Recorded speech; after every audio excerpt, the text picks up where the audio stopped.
สบายดีพ่อแม่พี่น้องคนสุขคนเด้อวันนี้มาผูกคอกับส่งบ่าวดอนซาแนลอีกแล้ววันนี้สตุ๊กจะไปส่งปูนนำบ่าวดอนมาพี่น้องเนาะเป็นครั้งแรกเลยวันนี้วันหยุดเพิ่นเลยยังให้ลูกไปนำนะพี่น้องเนาะไปกันเลยพี่น้อง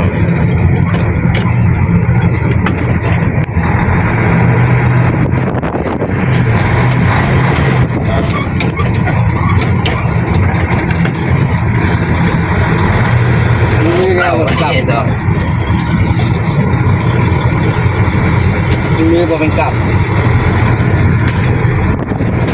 กลางเนาะไม่ใช่เท่เลย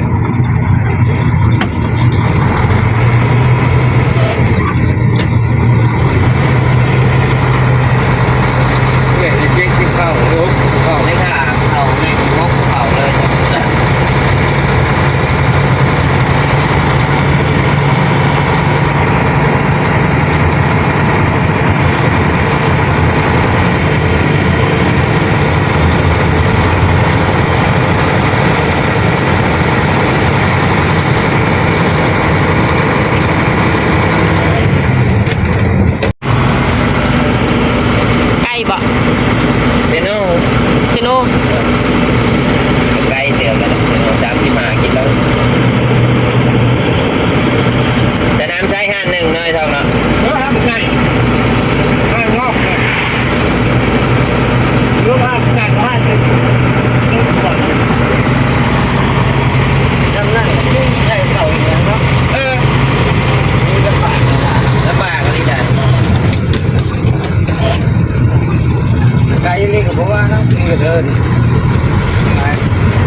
ได้ไปเลย1 2 3 5ชุดเลยชุดเจนุหอดแล้วพี่น้องหอดห่านแรกเนาะพี่น้องเนาะมื้อนี้จะลงอยู่3ห่านเนาะพี่น้องห่านละ10 ต้นห่านละ10 ต้นเนาะพี่น้องนี่กำลังเอาผ้าบัดลงแล้วก็เตรียมตัวสิลงปูนเนาะพี่น้องเนาะห่านเพิ่นก็อยู่ติดถนนเลยเด้เนี่ยห่านเพิ่นก็สิเป็นประมาณนี้เนาะพี่น้องนี่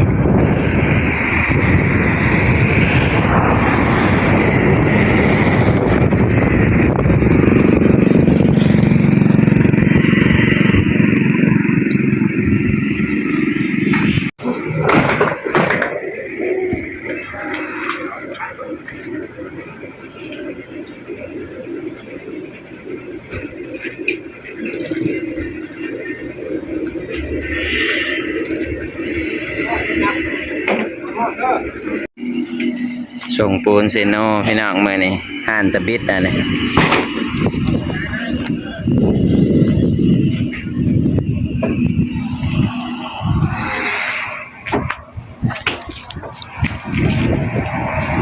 ดีเนี่ยแต่มันบดแดดห่านตะบิดเนี่ย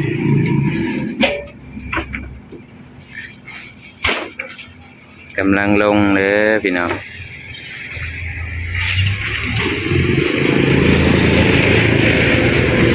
เขียวเบิดเลยเหมือนบ่มีแดงเขียวเบิดแล้วกินอ่ะขึ้น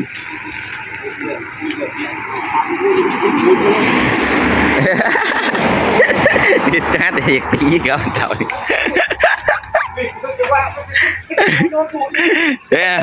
หาแต่อยากตีอาจจะเอาเกี่ยว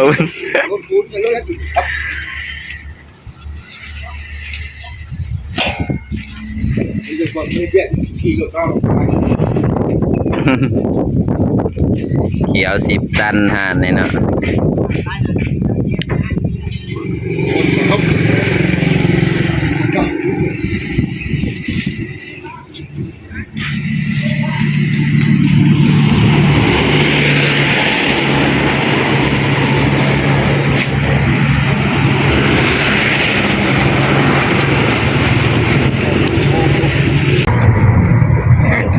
ที่2ห่านที่2นี่คือเขาเซโนแล้วเนาะ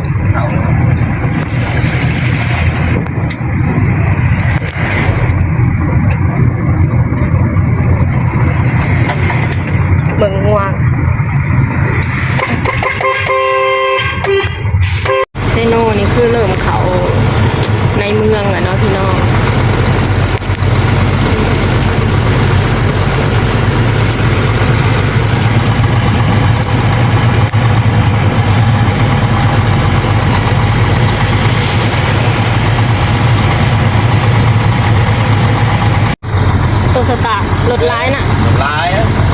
อ เอาไปอีกหน่อยนี่ เริ่มเข้าในเมืองแล้วรถเริ่มร้าย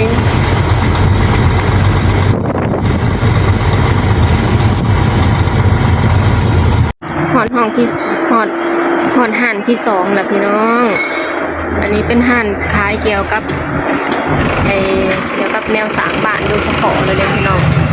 ห่านเพิ่นค่อนข้างใหญ่อยู่เด้ห่านนี่เพิ่นมีเลนแล้วก็มีรถอันนี้นำเลยพี่น้องจักรถอีหยังบ่ฮู้สตูก็บ่ฮู้ว่ารถอีหยังเนาะพี่น้องเนาะเนี่ย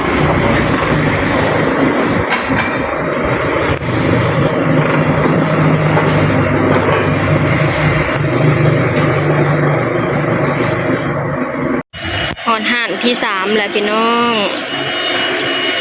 นี่คนปูนเฮาก็กำลังแบกลงเนาะพี่น้องเนาะห่านเพิ่นเป็นห่านที่ใหญ่เลยนะพี่น้อง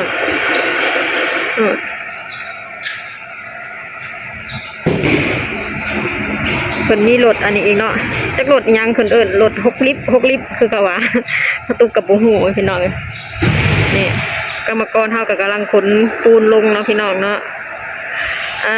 ไอ้ขากรรมกรนี่มื้อหนึ่งนี่ได้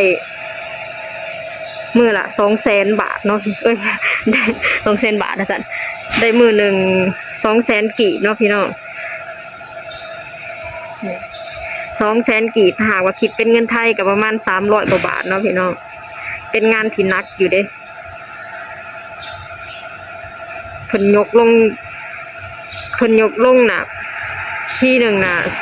200-300กระสอบนะแม่พี่น้องเพิ่นก็แข็งแห้งเติบยอมรับเพิ่นแข็งแห้งอยู่พี่น้องเลย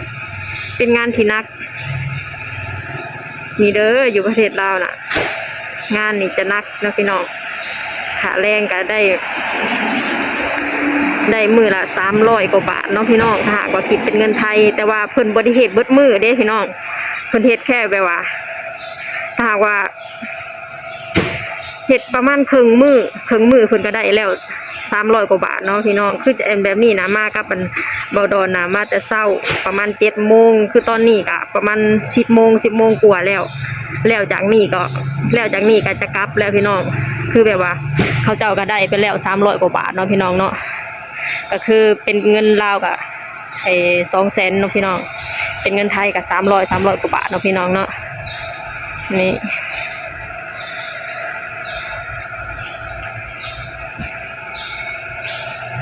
แต่เพิ่นแข็งแห้งเด้พี่น้องอายุเพิ่นก็หลายแล้วเด้เพิ่นแข็งแห้งเลยแต่ว่าเขาเฮ็ดมาตลอดนะเขาเฮ็ดมาจนสิ้นแล้วพี่น้องแบบว่าก็สิบ่เมื่อยปานใดแบบว่าอันถ้าว่าคนที่เขาบ่ค่อยได้เฮ็ดนี่ก็เฮ็ดแค่คนแค่กระสอบ2 สอบก็บ่ไหวแล้วคือจังเบาดอนเพิ่นก็ไม่อันคือแบบว่าเพิ่นเคยเฮ็ดอยู่ไทยเป็นแค่เพิ่นเคยเฮ็ดอยู่ไทยน่ะก็ดึงโมนเช้าโมนเนาะเปลี่ยนโมนก็นักอยู่แต่ก็บ่ได้ถึงขนาดว่าบ่ได้นักสำนี้เนาะพี่น้องบ่ได้นับสำแบบปูนเนาะแล้วเพิ่นลองเฮ็ดกับอันมาเพิ่นลองมาอันเฮ็ดซอยเขาเจ้ามื้อน่ะประมาณ3 กระสอบเพิ่นว่าโอ้ยบ่ไหวเพิ่นว่าเมื่อยหนักกว่าเปลี่ยนโมนอยู่อันประเทศไทยอีกว่าซั่นแต่ว่าอยู่ประเทศไทยน่ะแต่ว่าเปลี่ยนโมนอยู่พุ่นน่ะมันก็สิแล้วแต่ความชินของร่างกายไขมันเนาะพี่น้องเนาะแบบว่าอยู่ทางนั้นก็ตอนอยู่ไทยน่ะก็บ่ดอนเพิ่นก็เฮ็ดกันเกี่ยวกับพวกโมนเช้าขึ้นเช้าลงเปลี่ยนโมนแบบว่าเฮ็ดคู่มือก็สิเริ่มชินมันก็สิบ่ค่อยหนักปานใดเนาะพี่น้องเพราะว่าร่างกายเริ่มปรับโตแล้วเนาะมันก็สิคือกันกับอยู่พี่คือกันอยู่พี่ก็พอร่างกายเขาเจ้าเริ่มปรับโตแล้วเขาเจ้าก็จะบ่เมื่อยเนาะเมื่อยอยู่แต่ก็พอทนได้เนาะพี่น้องเนาะนี่เพิ่นก็ได้แต่ขับรถมาส่งปูนแล้วก็มาเบิ่งเขาเจ้าเนาะพี่น้องพอกันแล้วจากนี้ก็จะพากันกลับไปบ้านกับเพิ่นก็สิไปเซ็กรถอีกเพิ่นว่าสิไปเซ็กรถอีกเพิ่นว่าเลขรถเขายากเนาะพี่น้องแต่ว่ากรรมกรนี่แล้วจากนี้เขาเจ้าก็จะกลับบ้านแล้วเนาะแต่ถ้าหากว่ามีรถคันใหม่จะออกอีกเขาเจ้าก็สามารถไปต่อได้อีกเนาะพี่น้องไปเอานำคันใหม่ ไปเอานำคันที่เขาจะออกคันต่อไปเนาะพี่น้องคือแบบว่ามือหนึ่งนะเขาได้เงิน2เถื่อคนละ200,000กว่าคนละ200,000ตีเป็นเงินไทยกับ300กว่าบาทถ้าหากแล้วตีเป็นเงินไทยกับ300กว่าบาทถ้าหากว่าเขาไป2เที่ยวเขาก็จะได้มือละ600พุ่นเด้พี่น้องเขาจะได้มือหนึ่ง600พุ่นแต่ว่ามันก็แล้วแต่มือเนาะถ้าหากว่าบ่มีรถคันใดไปต่อกะเขาเจ้าก็จะเมื่อนอนอยู่บ้านเนาะพี่น้องก็จะพากันแยกย้ายกลับบ้านเนาะแต่ว่ากรรมกรอยู่นี่น่ะดีเด้แบบว่าเขาจะมาเห็นงานนี่เขาเจ้าบ่ได้มาเองเด้พี่น้องคือแบบว่าเฮาเป็นโซเฟอร์นี่เฮาต้องไปรับเอาเขาฮอดเรือนนะพี่น้องเขาจะบ่มาเองเนาะแบบว่าซูเปอร์นี่ต้องเป็นคนไปรับเขามาคะแนนว่าบ่ไปรับเอาเขาก็บ่มาเนาะพี่น้องเพราะว่าเขาก็บ่มีรถเนาะเขาบ่มีรถในการเดินทางนะพี่น้องหากว่าคิดไปเรื่องความดีก็ดีอย่างหนึ่งก็คือเขาเจ้าบ่ได้เสียเงินในการเดินทางเลยเสียเงินค่าน้ำมันเขาเจ้าก็บ่ได้เสียเนาะเพราะว่าโซเฟอร์เฮาไปรับเอาเขาเนาะพี่น้องโซเฟอร์เป็นคนไปรับไปส่งเอาเขาเนาะพี่น้องเนาะแบบว่าเพิ่นบ่ได้เสียหยังเลยเพิ่นออกแค่แห้งเนาะคะแนนคือกะสิคล้ายๆแบบต้นสตุกอยู่ประเทศไทยก็คือแบบว่าบ่ได้เสียอีหยังเลยเนาะแบบว่าลงมาเฮ็ดงานแล้วก็ขึ้นเลยบ่ได้เสียค่าเดินทางเนาะพี่เนาะก็สิคล้ายแบบนั้นแต่ว่าเพิ่นก็บ่ได้พักอยู่กับที่เนาะเพื่อนเพิ่นก็สิอยู่ไกลเติบอยู่ก็คือแบบว่าแต่ละมื้อคะแนนว่ามีการส่งปูนกะโซเฟอร์เฮาจะไปรับเขาเจ้าเนาะพี่น้องอันนี้ก็คือการเฮ็ดเวียกอยู่ประเทศลาวเนาะพี่น้องเนาะขนปูนคือการขนปูนเนาะพี่น้องเป็นงานที่หนักแต่ว่าคิดเรื่องเงินกะยอมรับว่าเขาเจ้าก็ได้หลายอยู่เด้ยอมรับว่าเขาเจ้าได้หลายอยู่แต่ว่าหากว่าไป2 รอบเขาเจ้าก็จะได้มือ600กว่าบาทเนาะพี่น้องถ้าหากว่าไปรอบเดียวก็จะได้300เนาะพี่น้องเนาะก็พอได้ใส่ได้จ่ายในครอบในครัวเนาะพี่น้องนี่